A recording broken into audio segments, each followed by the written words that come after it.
tonight, not even today, tonight, we have what if Spider-Man and Batman swap cities for a week. Controversial opinion. I feel like Spider-Man can take on Batman's villains easily, but Batman cannot take on Spider-Man's villain.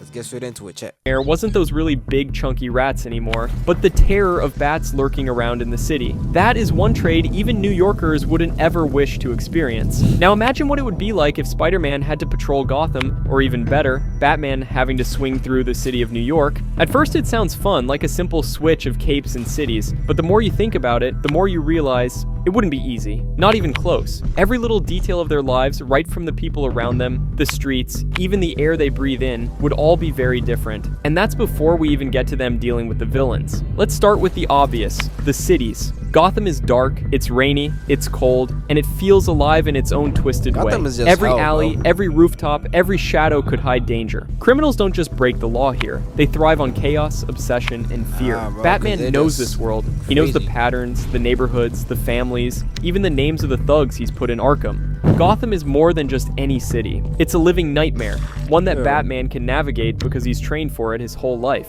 New York is different. It's loud, it's crowded, and it's fast. It has its own kind of danger, sure, but it's a lot less about fear and more about chaos. Yo, I want to see this nigga try to fight an Avengers level threat.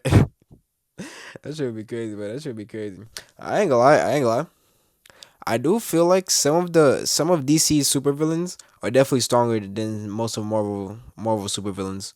Like, actually, that is one thing that you guys cannot argue about me in the comments, bro. Like, I'm just right about this one. Ain't no argument. Traffic, pedestrians, towering skyscrapers, it's pretty much real-life New York, actually. It's a city where mistakes are everywhere, and Spider-Man thrives here. He swings between buildings, threads through people and cars, and knows when to joke, when to dodge, and when to act. New Yorkers may groan about traffic, but they're not living in constant terror. Spider-Man knows them, their stories, and their routines. The city is his playground, but it's also a responsibility. Now imagine the swap. If Peter Parker was swinging into Gotham, the first thing he'd notice immediately is the air feeling heavier. The streets would feel a lot quieter than what he's used to, but there would be a weight in them, a sense that something bad is always about to happen. He can't just swing around cracking jokes. The citizens of Gotham are wary, sometimes even hostile, so his usual style, which is being playful, reactive, improvisational, would feel almost naive here. He's used to a city where criminals plan for years, not minutes. Yeah, because that nigga went to Gotham, but that's like going to Detroit, Michigan, or fucking Chicago. Baton Rouge, Chicago, bro. Shit. So every encounter could escalate quickly. Even helping someone across the street carries risk because Gotham doesn't reward small kindnesses. Meanwhile, Batman in New York is a fish out of water in another way. Gotham is predictable in its unpredictability. Batman knows the rules of the game. New York, though, it's messy. Criminals here are not obsessed with fear and terror. They're rather unpredictable in a whole different way. There's a mix of street-level crime, organized crime, and superpowered threats. And here's the kicker. The villains are fast, smart, and used to facing someone with powers. So Batman's reliance on stealth, fear, and reputation doesn't work as well when he's unknown and constantly outmaneuvered. Even the little things matter. Peter's life in New York is messy but human. He has Aunt May, Mary Jane, Harry, friends at the Daily Bugle. There is anchors. If he's in Gotham, suddenly those anchors disappear. Alfred can help, sure, but he isn't Peter's quirky, empathetic support system. And Batman, removed from the Bat family, loses his stabilizers. Alfred, Robin, Red Hood, Nightwing, they're what keep him grounded. Without them, even a small mistake could escalate into a disaster. And then there's the villain. I don't know about that, though. I felt like Batman was still moving like Batman before he even had the Bat family to begin with. Let's be honest, he didn't even need him like that. Spider-Man in Gotham faces the likes of the Penguin, Riddler, Two-Face, and yes, the Joker. That's on paper, easy beats, bro. That's easy beats, bro. That's easy beats, bro. Yo. Look at this. Look at this. He said, what, Penguin? Penguin? Not a threat, bro. He's just a fat guy. Next. Who we got? The Riddler? Bro. Nigga just dog. All this nigga just do is just put fucking riddles, bro. I could do that shit. Anybody could be the Riddler, bro. No superpower, useless. Nigga, this man has no powers, bro. He was useless. Two-Face, again, useless. That's easy knocks. That's easy wipe. Joker is like the main threat that I see from him, bro. Joker is like the only main threat. And I still put Spider-Man beating Joker, bro, immediately. Cause what the fuck are these niggas gonna do, bro? They're just regular humans, bro. All they just are just psychopaths, bro. They're just crazy. That's it. They're not and thirsty. yes, the Joker. On paper, these are terrifying names, but for Spider-Man, they're Nah. doable. These villains rely on fear, planning, and manipulation. They don't have super Exactly. strength or alien tech. Spider-Man's agility, reflexes, and spider sense give him a huge edge. Thinking about Scarecrow's fear toxin, spider sense helps him dodge the worst. How about Two-Face's traps? Well, he can just simply swing around them. Joker's chaos? Peter's tricks might actually frustrate him more than he expects. Spider-Man in Gotham would struggle morally, yes, but physically, he'd survive. fine, Batman bro, in yeah. New York has a much rougher week. Green Goblin, Doc Ock, Venom, Carnage. These guys are on an entirely another level. They have super strength, got Rhino, alien-like Sinister resilience, Six. and intelligence that rivals Bruce's own. Preparation helps, sure, but not the way it does in Gotham. Batman can't rely on fear and shadows when facing someone who's stronger, faster, and more willing to break him physically. Nah, Venom and Carnage, Cause everybody in Spider-Man City, bro, every nigga has a suit. You're not special, my boy. especially, are terrifying. They can just shrug off his sonic attacks, flames, and conventional weapons. Batman might outthink them temporarily, but one slip, one miscalculation, and it's over. Even Green Goblin's insane intellect and gadgets would make Batman's prep-intensive style seem slow. The psychological contrast is fascinating. Spider-Man thrives. Green Goblin. I feel like Batman could actually destroy Green Goblin for real. Like, I don't know if it's just me personally, but I feel like Batman could actually beat Green Goblin. Under pressure. He's used to losing, to making mistakes and facing consequences, but Gotham's moral grayness tests him in ways New York never could. Every decision has a ripple effect. Saving one person might doom another. He's constantly weighing ethics against practicality, and sometimes no choice feels right. For someone used to helping, being limited by circumstances would be very frustrating.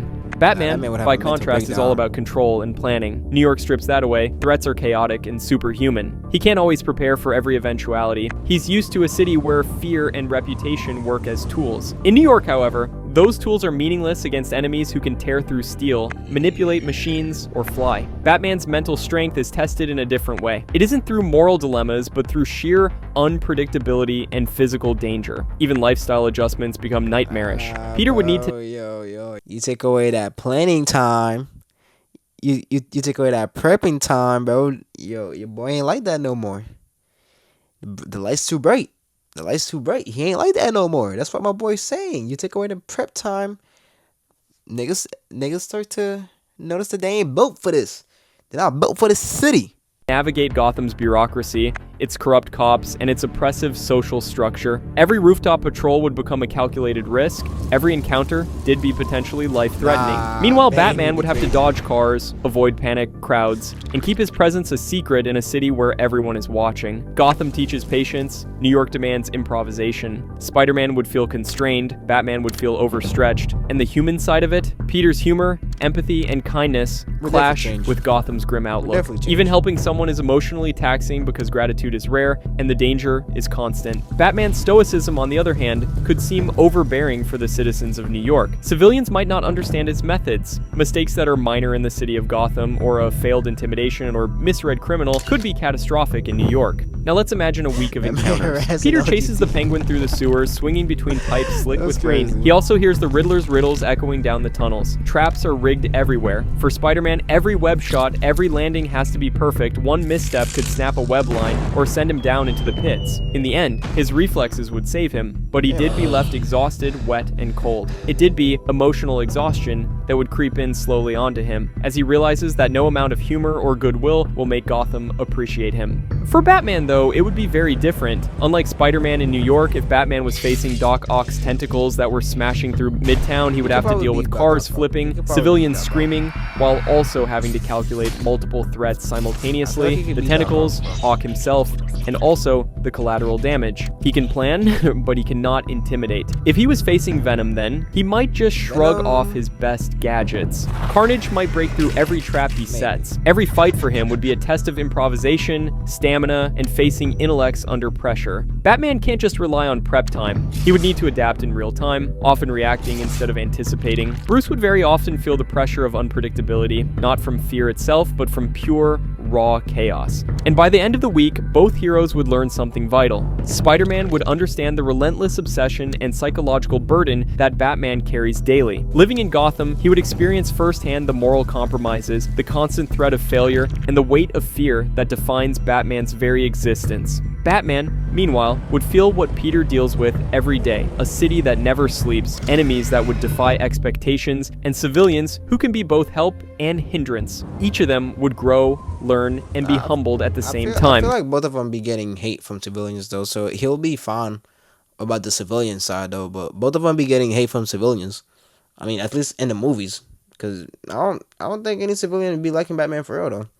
Or Spider-Man. Shoot, they definitely hate Spider-Man. I don't know about them liking Batman, though, to be honest.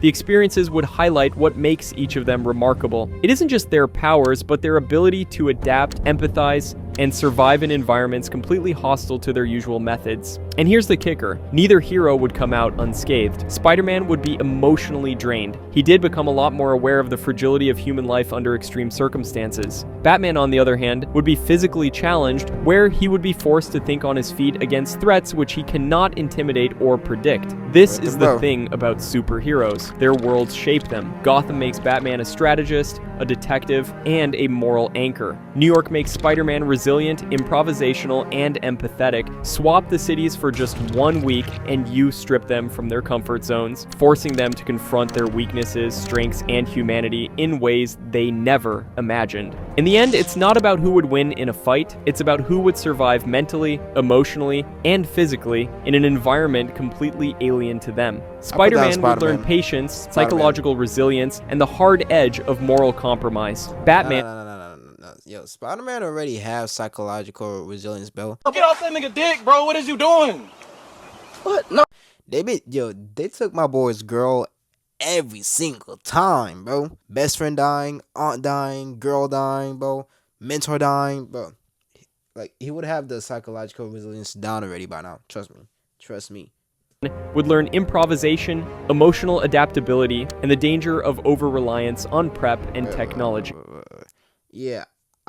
Dude, I don't even know if Batman would be able to improvise for real. If an actual swap was to happen by any chance, then both of them would return to their own cities with a deeper understanding of themselves, their enemies, and the worlds they protect. So the next time you imagine a simple superhero swap, remember, it's not just a switch of buildings, gadgets, or suits. It's a switch of responsibility, danger, and emotional weight. Gotham would break Spider-Man in ways New York never could, while New York would challenge Batman in ways Gotham never does. And after 1 week of living each other's lives, both heroes would respect the other, not just for their abilities, but for the resilience it takes to survive a city that refuses to bend for anyone. Batman, but definitely. I low-key did mess with the video. I ain't gonna lie, that was a good video. That was a great, phenomenal video. I still think Spider-Man would win. That's just me personally. Yo, let me know in the comment if you guys think that somebody else would win. Somebody else being Batman. But shoot, if you guys like the video, leave a like and subscribe. We're trying to get to 1K before I get shipped out to BMT in like 2 months. So, you know, yo, if you guys enjoyed the video, you guys want to see some more content after we're all done, we're going to get this shit set up. You know, leave a like and subscribe, bro.